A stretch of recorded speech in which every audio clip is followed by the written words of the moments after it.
বাবা মা এবং সন্তান একই পরিবারের তিনজন ক্ষমতায় আসার রেকর্ড খুবই কম। তারেক রহমানের মাধ্যমে জিয়া পরিবার সেই রেকর্ডের অংশীদার হয়েছে। শুরুটা করেছিলেন জিয়াউর রহমান। 1971 সালেই তিনি স্বাধীনতার ঘোষণা দেন। তিনি রাষ্ট্র ক্ষমতায় আসেন 1977 সালে। তিনি বাংলাদেশের সপ্তম রাষ্ট্রপতি হিসাবে দায়িত্ব পালন করেন। তিনি তখন গঠন করেন বিএনপি নামক জাতীয়তাবাদী দল।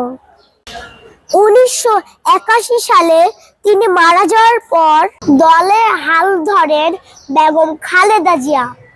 তিনি আপসী নেত্রী হিসাবে 1991 সালে বাংলাদেশের প্রথম নারী প্রধানমন্ত্রী হন। তিনি তিনবারের প্রধানমন্ত্রী হয়েছিলেন। এখন সেই দায়িত্ব পালন করছেন তাদেরই বড় ছেলে তারেক রহমান, যিনি এখন বাংলাদেশের বর্তমান প্রধানমন্ত্রী, যা এশিয়া মহাদেশের ইতিহাসের রাজনীতিতে এক অনন্য উদাহরণ।